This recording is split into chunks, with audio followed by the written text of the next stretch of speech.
You know what? I'm going to try something different. I'm going to pull up my notes on this computer. I got this gigantic computer screen in front of me. It's never occurred to me to use it for anything other than seeing the waveform. I mean, I have used it at other times. I have not used it in this show. What are you doing? I'm looking at shit. Do you have anything for tonight? Nope. You come empty-handed? As always. 2 men enter. Only one has prepared.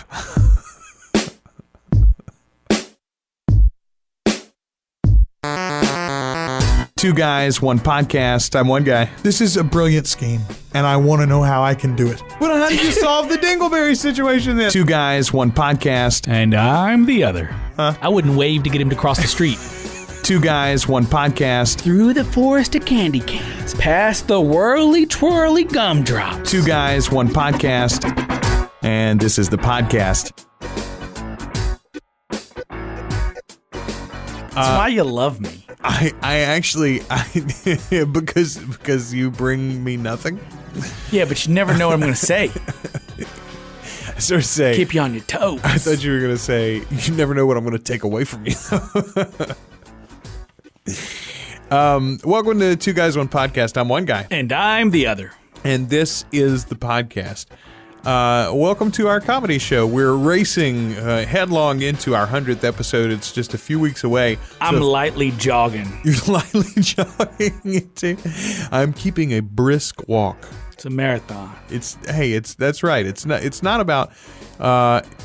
I'm really into burst training now. You know, that's what, so I just do like 10 seconds of running, and then like 3 or 4 days on the couch, and then another 10 seconds.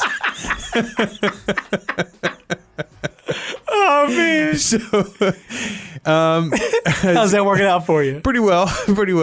I've gained 5 pounds of something. My couch game has never been higher. That's right. I got my remote finger down and everything. This is our comedy podcast. We're just two good buddies that want to spend a little more time together, in a totally hetero way. And so we decided to start a podcast. Hey, look at that. And here we are, almost at 100 episodes. We want you to help us celebrate 100, our birthday, our anniversary, our podiversary, whatever you want to call it. And the way to do that is to call us. Call us and wish us a happy birthday. 504-613-5635. 504-613-5635. That's the phone number to call. Leave us a voicemail. I mean, nobody's going to answer there. It's just going to go through a service, Google Voice, and you'll leave your message there, which we can then use in the show. Ta-da! Go to twoguysonepod.com for more info about this show. If you're new to it, you can find all of our regular segments there. You can find some samples of the show. You can find our featured episodes. You can also find links for us on all the sorts of social media that you might want to follow us on. We're on Twitter, we're on Facebook, we're on Instagram, YouTube, all of those places. So no matter how you found this episode, go to twoguysonepod.com and subscribe to us in your preferred manner. What do you think about that? You're always banging on me because I give them too many places to go. You say I spread the wealth too much. Man, okay. That was a conversation not that for listener use. Well, we didn't get to say face to face. Oh, okay. So I'm not gonna answer that question. But that's not but I'm saying it wasn't one conversation. You've said that before. You're like, we should just pick one place and drive them to one place. Well, the one place is twoguysonepod.com. But I'm saying not everybody's going to go to the website every day. I want you to find us wherever you want to be. We want to be there. And what I was trying to say was that we have two shows now. When it comes to marketing, one show lends itself better to a certain type of media, while one show lends itself better to another type of social media. Fair enough. That's true. So we should probably focus the efforts on the social media best for that show. Fair enough. But Since you want to have the conversation. But we all over that motherfucker anyway. That's what I'm trying to say. You ready for the rundown? Oh, yeah. It's my favorite part of the show. followed by the ending. First, we've got a word of the day. Yes. Yes, we do. We do have a word of the day. We've got a Who Are These Guys? I say who are do these we guys? really? Sort of. It's a personal topic that I want to talk about, and now I just dump that into who are these guys because I like the theme song. You know what I wish we need to do it if you could. I don't have one this week, but I could find one here in the notes. Actually, we potentially have an if you could. We've got a listener mail. Right on. And we're going to play Southern Comfort. If this listener mail is from Eaglet Joe, can we play The Emperor's Walk from... Yes, but I'm going to play it under the whole listener mail. Just to piss you off. Hey, no, I'm okay with that. All right. I think that's fitting. It's not from Eaglet Joe, though, so that's not going to happen. Oh, boo. We'll play Southern Comfort, and then we'll wrap up the show with a word from Bob Ross. We've also got new music this week from our friends Shayluff. Check them out. Yeah, online. they're awesome. I fucking love them. They really are good. Yeah, man. One of my favorite bands that I've never listened to. Oh, fuck you. Yeah, they tweeted at you, just so you know. Nobody fucking tweeted me. They tweeted at us. There you go. All right. First off, though, it's the word of the day. What we do with word of the day is we bring back 1920s slang. This is a word or a phrase. See? Yeah. It's a word or a phrase that was popular in the 1920s, has fallen out of use. Popular, yeah, the berries. That's right. We're trying to bring it back.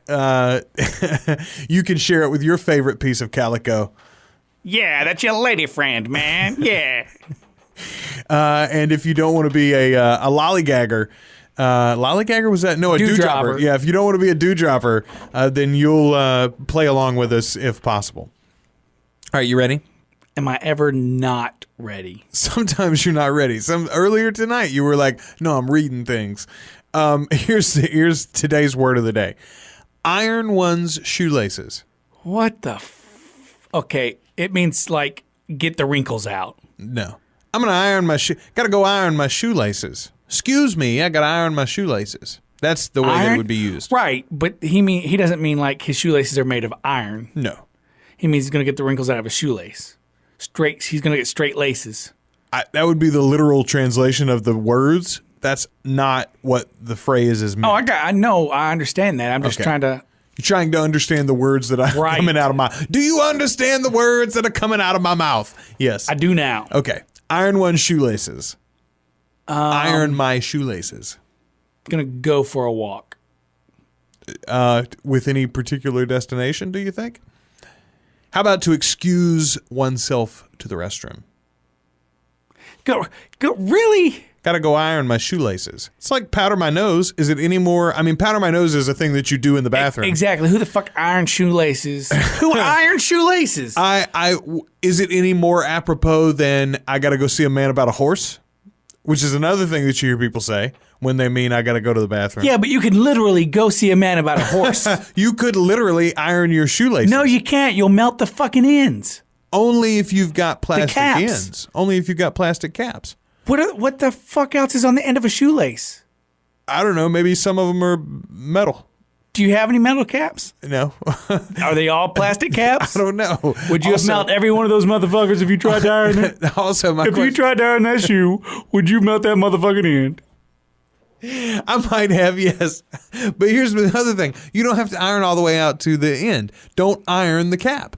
Iron to the cap. I'm going to, because Do you know how small a shoelace is? Yes. Do you know how hard it is to... When was the last time you attempted to iron something? When was the last time you had something wrinkled that you didn't toss a fabric sheet into the dryer for like 15 minutes? Or hung in the shower with you? I prefer to hang things in the shower.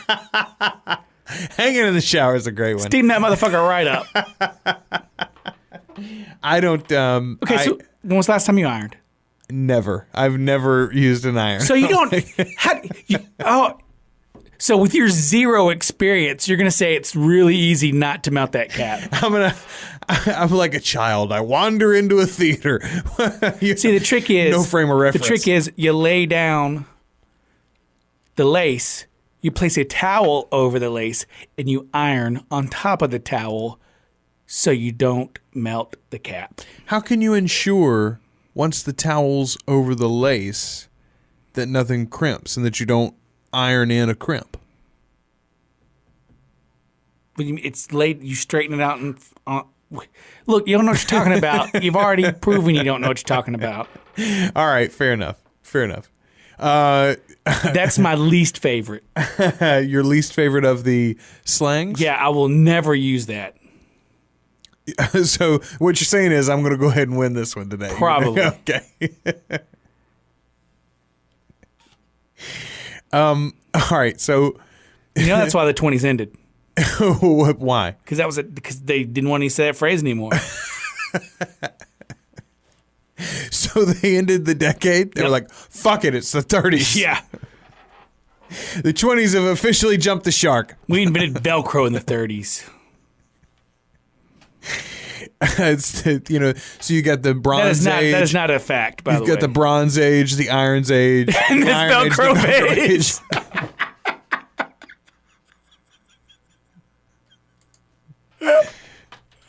Oh, man.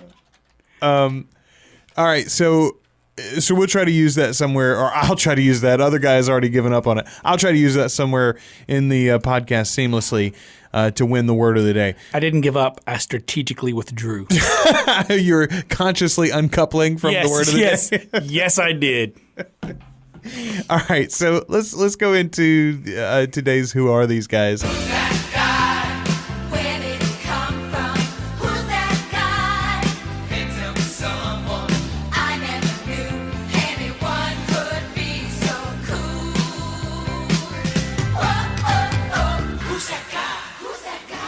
And again, maybe this isn't a Who Are These Guys, but it's a personal topic, and so I want your opinion on it.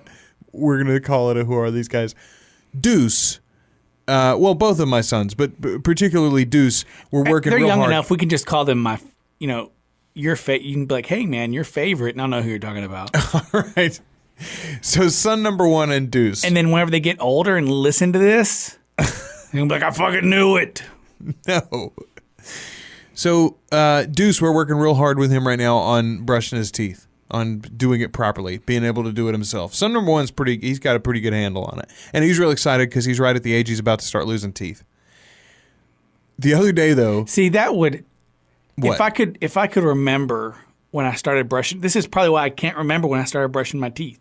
Sure. How traumatic is it as a child that you're learning to brush your teeth and like you're doing it yourself and you're before you started brushing your teeth yourself, your teeth didn't fucking fall out. So maybe I'm doing it wrong.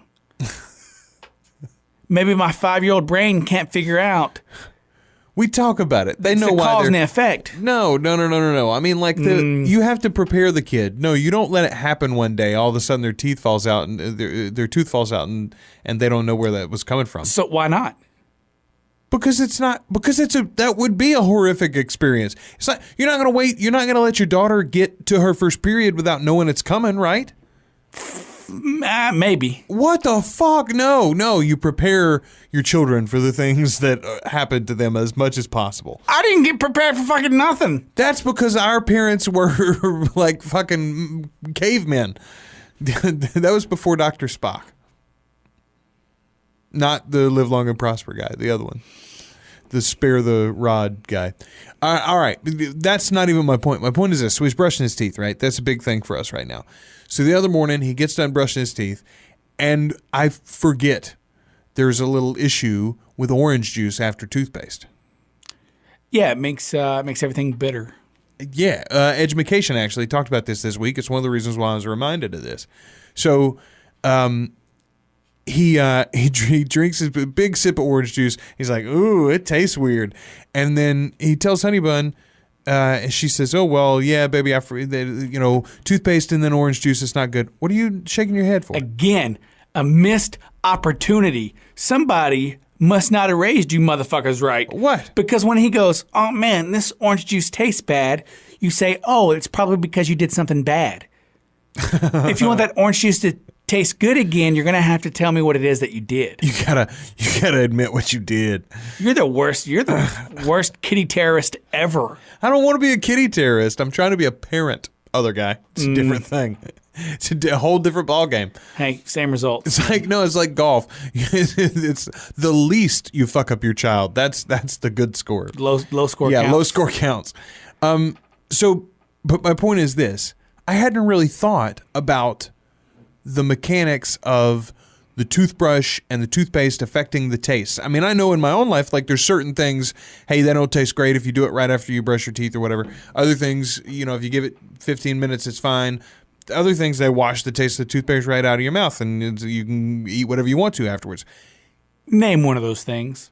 Coke. Coke will take care of it. You drink Diet Coke or Coke, like a carbonated soda beverage, and That seems so counterproductive to what you just did. brushing your teeth? Yeah. Oh, no, sure. But I'm saying if you need to get some food in you and you don't want it to taste funny, soda will take care of it. I brushed my teeth to get my teeth clean, but then I drank soda to get the taste out of my mouth. But to clean that soda off, which is terrible for my teeth and causing cavities, I gotta brush the motherfuckers again. It's a vicious cycle. Crest loves me. Yeah. My question for you is this. I began to think about the things that I do after I brush my teeth. And one of the things that I almost always brush my teeth before now is sex with my lovely wife. You have sex before you brush your teeth? No, I brush my teeth and then I have sex. Well, yeah, that's a good idea. Yeah. But my point is this. I like the way that vagina tastes now. Do you think maybe I'm spoiling the taste by brushing my... Maybe it's like, coconuts and ice cream. And I just don't know because I'm brushing my teeth first and I'm only getting the edamame flavors. Have you ever gone down a girl with your teeth not brushed? I mean, I'm sure, yeah, at one point or another. Have you ever gone down a girl with your teeth brushed? Many times. Okay. Which one do you do now? I'm saying almost always teeth brushed. Probably a reason for that. Wow. Yeah, so it's... Whichever one you liked more would be the one that you're doing most, unbrushed or brushed. Nah, I'm brushing my teeth for her. I'm not brushing my teeth because it makes anything taste better. I hadn't thought about the taste before. Hey, if that makes you feel like less of a selfish bastard, then go ahead and think about it that way. What? Wait a minute. Why would it make me a selfish bastard? Oh, I'm a selfish bastard because I'm brushing my teeth first to improve the taste? Yeah. No, I don't think it does improve the taste. That's what I'm saying. You don't know. Well, I'm saying I'm going to maybe tell my wife to just deal with the funky breath for a minute because I'm going to do some experimentation. I don't. Just don't kiss me. I'm not going to brush my teeth. There you go. What? Dude, I don't. Look, man, it's what you just did Yes. is like some chick being like, her husband's doing updates on her birth. Dilated 2 centimeters now. You're telling me to imagine your person's vagina dilated 2 centimeters. You're telling me to imagine you going down to your wife, and I know both of you, and then you're kind of like quizzical, like the eyebrow arches, and you just have this little thought above your head. I don't like any of those images, man. It's wrong. Well, if loving her is wrong, I don't want to be right. I don't care if you're wrong or right. I just don't want to be in the same room. You just don't want to hear about it. Yeah, next segment. Fair enough. All right, this is listener mail from Jana. JaVale is here! Ooh! This is an interesting article she posted to our Facebook page, facebook.com/2guys1pod. This is from BuzzFeed. The headline, The 17 Dirtiest Excerpts from James Joyce's Letters. Speaking of situations you don't want to put yourself in the middle of. All right. Here we go. Number 1. These are actual excerpts from his letters. My prick is still hot and stiff and quivering from the last brutal drive it has given you when a faint hymn is heard rising at tender, pitiful worship of you from the dim cloisters of my heart. That's dirty. Filthy. Have you ever referred to it as your prick? I think that's my least favorite word for penis. I've called people pricks. Yeah, called people pricks. You've never called it a prick, though, right? No. I don't think so either. Why would it a prick? First of all, it sounds petite, right? Prick sounds small. Prick is a little thing. Well, compared to the person that's on, it is. Well, sure, sure. But if I'm going to describe it, I'm going to describe it in a substantial way. That's all I'm saying. Here we go. Nora, my faithful darling, my sweet-eyed blackguard schoolgirl, be my Nora. Yeah, be my whore. Ooh. My mistress. Yeah. As much as you like. My little friggin' mistress. My little fucking whore. What? Did he say friggin' followed by He fucking? did, yes. You are always my beautiful wildflower of the hedges, my dark blue rain-drenched flower. If you're going to use the phrase dark blue rain-drenched flower, I don't think you should call her also a fucking whore. That's weird to me, right? Nah, man, that's dirty. That's dirty. My love for you allows me to pray to the spirit of eternal beauty and tenderness mirrored in your eyes, or to fling you down under me on that soft belly of yours and fuck you up behind like a hog riding a sow, glorying in the open shame of your upturned dress and white girlish drawers and in the confusion of your flushed cheeks and tangled hair. Let me tell you something. I love my wife. She's got a great sense of humor. You ain't never gonna call her a sow. She's very, very open to lots of things. For instance, she's aware that I was going to discuss the vagina eating and the toothpaste earlier. And she did want me to clarify. It tastes just fine as it is. I gotta talk with her when we're in the studio. But no, not ever, ever, not even in a love letter, am I going to reference like a hog riding a sow as the two of us having sex. What the fuck, man? What if you had said like a hog riding a chihuahua? Even then, that's weird. That's weird on multiple levels. Also, what a poor You chihuahua. cattle pork? No. That would make a terrible taco. The last drop of seed has hardly been squirted up your cunt before it is over, and my true love for you, the love of my verses, the love of my eyes for your strange luring eyes comes blowing over my soul like a wind of spices. Look, I ain't never read this dude before. I want to now. I'm saying, this dude used, it's been hardly been squirted up your cunt. What the fuck, man? By the way, this might be the dirtiest episode of Two Guys One Pod ever. It's art. To lie heads and tails with you, feeling your fingers fondling and tickling my bollocks, or stuck up in me behind, and your hot lips sucking. Yeah, and your hot lips sucking off my cock while my head is wedged in between your fat thighs, my hands clutching the round cushions of your bum, and my tongue licking ravenously up your rank red cunt. What the fuck? Rank? Rank. So red first, cunt. let me see if I got this description right from this excerpt. They're 69ing, but she's also sticking her finger in his ass. Yes. All right. I can Yes. respect that. It was you who slid your hand down inside my trousers. How many times have you said that to someone? It was you. It's so accusatory. Like the lights are off. And pulled my shirt softly aside, touched my prick with your long tickling fingers, and gradually took it all, fat and stiff as it was, into your hand, and frigged me slowly until I came through your fingers, all the time bending over me and gazing at me out of your quiet saint-like eyes.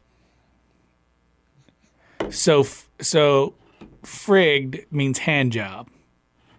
Yeah, I'm assuming. Worked hard? I don't know. I hope Nora will let off no end of her farts in my face that I may know their smell also. Oh, man. This dude is amazing. I can smell the perfume of your drawers as well as the warm odor of your cunt and the heavy smell of your behind.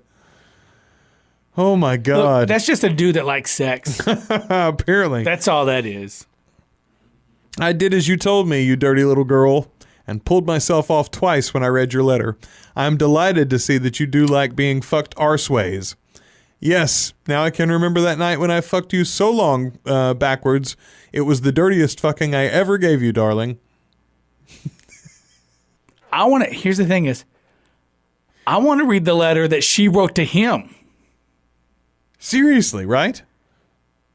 I mean, this dude jacked it twice to whatever she sent.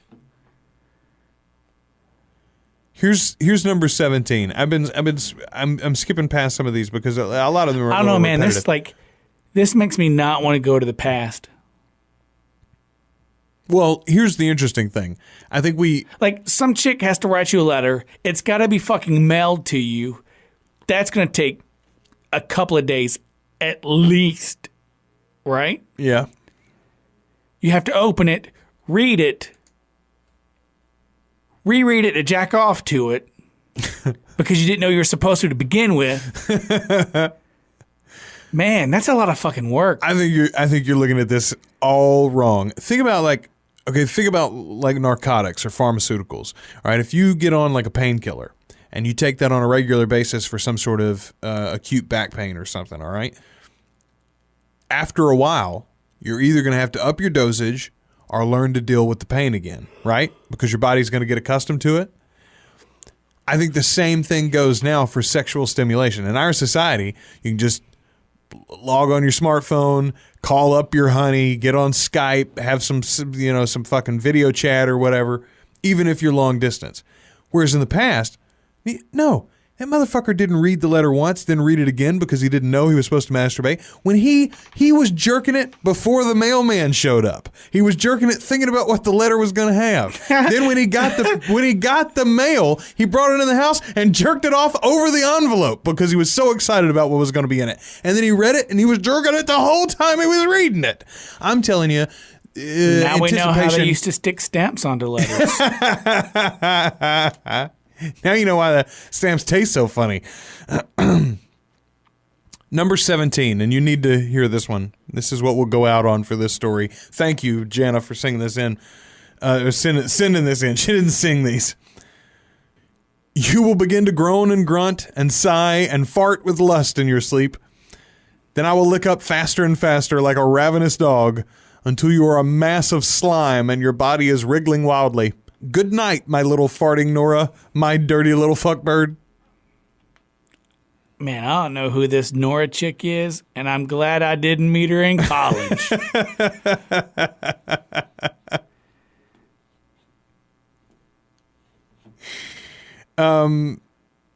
Let's do a little Southern Comfort. Right on. Right on. I'm sorry, dude. I'm sorry. My energy is so low tonight. I am freaking tired. We're doing this pretty late. Yeah. Here we go. This is from the USA Today. Mailman failed to deliver thousands of letters. Oh, man. That's a Mississippi dude right there. On the popular sitcom Seinfeld, fictitious letter carrier Newman hid bags of mail in Jerry's basement storage locker rather than deliver it. Real-life mailman William Brent Morse stashed his in his dead mother's house and rented a storage unit to put his dead mother in? No, rented a storage unit to put more mail in. He had stored at least 44,900 pieces of mail. Fuck. Rather than deliver them. Captain Craig Patterson said this. He wanted to speed up his route. I think he was lazy. Morris, well, there's the understatement of the century, isn't it? Morris, who had been a letter carrier. No, man, there's no way that dude's lazy. He didn't deliver 44,000 pieces of mail. Yeah, but he did rent a storage building. I'm saying he did that once. Why didn't you just burn it every night? That might have been the better plan long term. Morse, who had been a letter carrier for 5 years, was sentenced by Chief U.S. District Judge Joseph McKinley Jr. to 6 months in jail, followed by 6 months home incarceration for destroying, hiding, and delaying the delivery of U.S. mail. That's got to be the sissiest thing to do 6 months in jail for. Yeah, you think he probably lied about that to the inmates? He's going to be everybody's bitch. What you in for? I hit some mail. Federal sentencing guidelines called for him to get a 2-year sentence, but McKinley gave him less because he didn't steal from the mail, and only a few of the 250 mail recipients on his route suffered any financial losses. McKinley also ordered him to pay $14,808 in restitution to residents, a bank, and 2 other businesses for their losses. He had pleaded guilty in December and was sentenced last week. The sentencing was announced on Tuesday. U.S. Postal Inspector Adel Valdez, an agency spokesman, said the post office doesn't rank such crimes, but this was a big one. The New York Post reported in March that a Long Island letter carrier had been charged with throwing away 1,000 pieces of mail into trash bins. In Australia, last year, the Age in Victoria reported that a carrier for Australia Post was charged after about 10,000 pieces of undelivered of mail were found in his bedroom. So, okay, there you go. One guy got fired, and that was over 1,000 that he had thrown into trash bins. In Australia, a guy got in trouble over 10,000 pieces of mail. This guy had stored 45,000 pieces of mail, more than 4 times as much as the crazy guy in Australia. I don't understand why keep it. I mean, does he think like Ed McMahon's going to show up at Publisher Clearinghouse if nobody got to enter? Well, that was the deal. Moses' lawyer, a federal public defender, Patrick Bolden, he said that his client was going through a divorce at the time, was responsible for picking up his kids during the day, and would store the mail if he didn't have time to finish delivering it. The idea was that eventually he was going to like slowly put it back in his route, all these extra pieces, and it just got away from him somewhere along the way. I'm saying it got away from him a long fucking time ago if he's got 45,000 pieces in there. It's not that he was stealing anything from it, said Bolden, who added that the missing mail represented only a fraction of the 1.2 million pieces Morse was responsible for delivering. So are you saying in the, let's say the 4 years that he was doing this, how many years? 5 years. He was a letter carrier for 5 years. He probably wasn't doing it the whole 5 years. 1.2 million pieces of mail he was responsible for. Yeah. And he lost 45,000. That's actually not terrible statistics, probably. Especially for 37 cents. And some could argue he didn't lose any of it. He knows exactly where that other shit is. You're welcome to come pick up any of it. What state do you believe this is in? Mississippi. Incorrect. Would you like Arkansas. to guess again? You're way off. West Virginia. Kentucky. Well, that Kentucky. makes somewhere mountainous. I mean, that's gotta Louisville, suck. Kentucky. Yeah, Louisville, Kentucky. I'll say this: I'm not divorced. Well, I mean, I am divorced, but I'm married again as well. I pick up my kids during the day, and it's a lot of fucking work in the middle of the day to drop everything else and go do that. I can understand being frustrated with it. I can't understand renting a storage unit and thinking it's okay to hide 44,000 pieces of mail. Yeah, that dude probably felt real bad about it. Like, how guilty do you have to feel to rent a storage building? Yeah, pretty guilty. I mean, like, oh, come on. I'm looking for an if you could to see if we have an if you could. Oh, hey, you want to know what Mrs. Other Guy is stoked about? Yes, please. It is the 10th anniversary of Mean Girls. How soon is that? 10 years. No.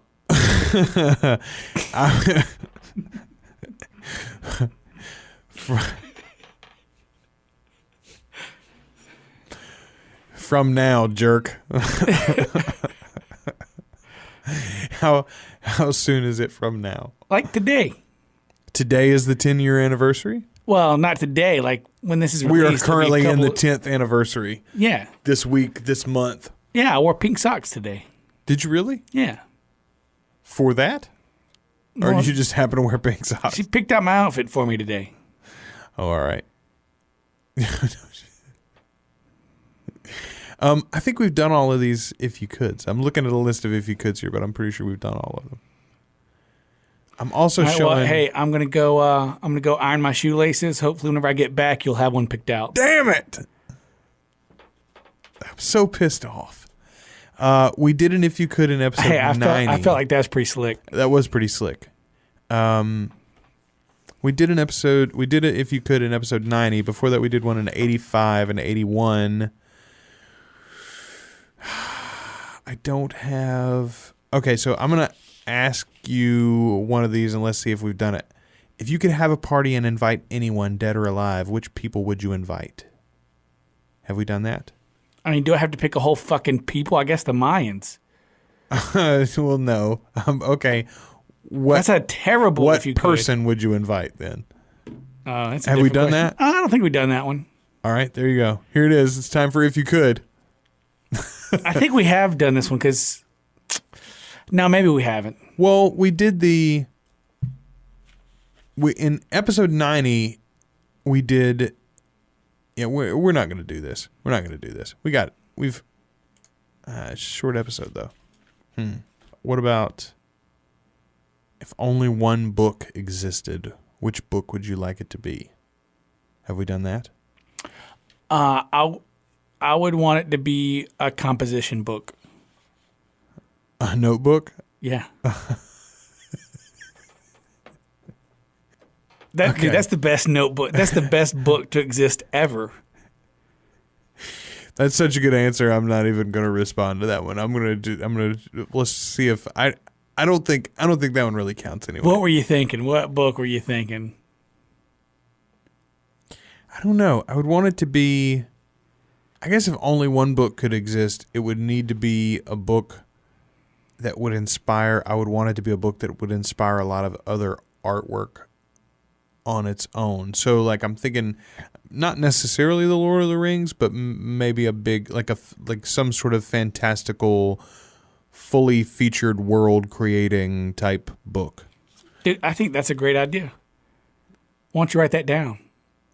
Oh, you don't have a composition book. You can't. We can write it on papyrus though. It's all on scrolls. We chisel it in stone after we read this book. That's composition stone, patent pending. Composition stone. Oh, this is a mole stone. It's got a leather cover on it. It's really fancy. Picasso used to use a stone just like this. All these other questions we've already done. Like if you had to lose a limb, which one would you choose? We've done that, right? What counts as a limb? Arm or a leg. Penis doesn't count as a limb. Well, who the fuck wants to give that up? That's what I'm saying. We all would not choose the penis. We would choose. But I mean, I'd rather lose all of my arms and legs and keep my penis. Right, but could I be like the third toe on my right leg? It's not a limb. That's a digit. Whole limb. What we're asking for here. Well, we're not asking. We're gonna take it. We're gonna take our fucking pounds of flesh, other guy. You're gonna have to take both of my legs. Both of them? Both of them. Why? Because, man, I can't be walking around with one human leg and one robotic leg. Why not? Because my robotic leg is going to be way better than my normal human wussy leg. You saw the $6 Million Man. We all know how that shit works. He can run and jump just fine like he's a superhero, even though only one of the legs is robotic. And we all know that shit ain't real. Well, whatever. Shit's real to me. It's real in my heart, other guy. You're right. I'd have to go with one leg. Two, might want to kill my girlfriend. That's an Oscar Pistorius joke. Ooh, it's current. It's current events there. Hey, go to twoguysonepod.com. Check out all of our stuff. The archives are there. All of our links to our social media, as we've mentioned earlier in the show. Or not so social media. Indeed, some less than social media. You can also find there at twoguysonepod.com links for our support page, which you can shop Amazon.com and support Two Guys One Pod while you do it. Also, there's the phone number in case you forgot to write it down, or if you're maybe jogging or in your car or something right now. 504-613-5635. Call that and be part of our 100th episode. It's coming up before you know it. I've come to terms with the name Two Guys One Pod. Yeah? Yeah. I just reference pod as in like a pot of whales, like our family. So we're two guys, but we're different, but we're from the same pod, man. I like that. I like that a lot, actually. So all of our listeners, they're part of our pod too. Hey, maybe that's so we don't refer to them individually. We are the pod. Like so when you become a subscriber, it's welcome to the pod. Yeah. Yeah. We don't have a hive mind though, right? Like we're not the Borg. We don't assimilate. No. Okay. I'm pretty sure in Star Trek, Wells were good guys. Absolutely. Sure. Sure. When you go to twoguysonepod.com, you'll also now find links for our new show, Pod on Pod, starting on May 7th. That's right. It launches May 7th. You can get reviews. You know what we should do? You know what we should do here? What? Since we're launching this new show, it's a podcast review show. Man, why don't we let one of our listeners pick one of the first 10 shows we review? Just one of the listeners? How are we going to run how are you, how should we do this? We should just ask for feedback on our Facebook page and shit? They could send it. Look, man, if you're listening to this show right now and you would like to see us review a show on Pod, send it to us. One of you will get your show in the top 10. Booyah. There you go. We do still have some openings of the first 10 episodes. We've got a bunch of them in the can. On May 7th, you're going to be able to download at least 5 episodes of Pod on Pod, and we'll have more coming for you. A weekly review show of podcasts. Every week, we'll bring you a different podcast trying to help you find your next favorite show. It's Pod on Pod. You can find us at podonpod.com. Thanks to Team Procreate. You want to hear me try to do the intro? Sure. Because I haven't done it before. The intro of this show? No. I don't give a fuck about this show. Okay, go ahead. Welcome to Pod on Pod, your guide to the world of podcasting. Because this ain't your daddy's radio. That's not bad. It's not bad. It's the world of podcasts. Son of a bitch! Not podcasting. I'm never going to remember. No, probably not. That's okay, though. Podonpod.com launches May 7th. There you go. We've got new music coming up in a little while from our friend Shalif, so stick around for that. Right now, we need to wrap up this episode with our Zen moment for the day. It's a word from Bob Ross. Lay it on me, Bob. Let's do a little cabinectomy here. Let's do a little cabinectomy here. He started a cabin, and he decided that cabin doesn't belong in the painting. So you got to do a little cabinectomy here. You telling me this dude painted a cabin And then painted it out. Yup. I'm sorry. A cabinectomy is if I've had too much carbonated drink and then I go pee. That's cabinectomy? That's a cabinectomy. Okay, then.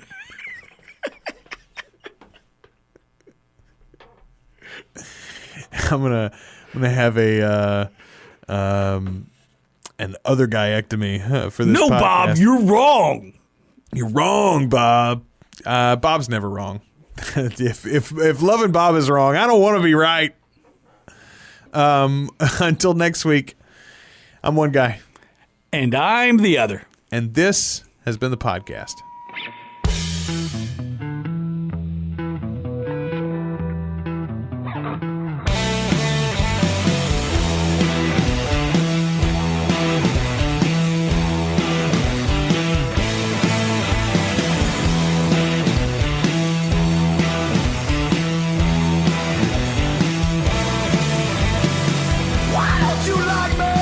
Why don't you leave me?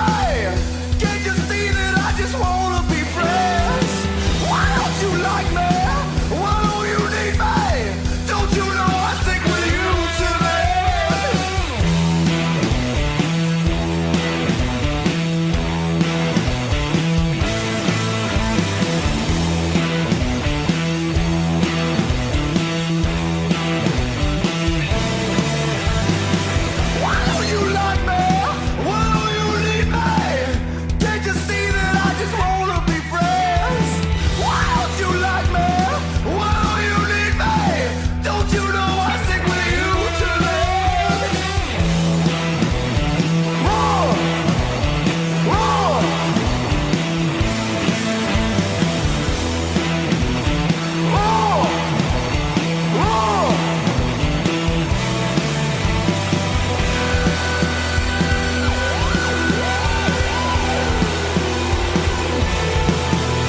Are you familiar with the writer James Joyce?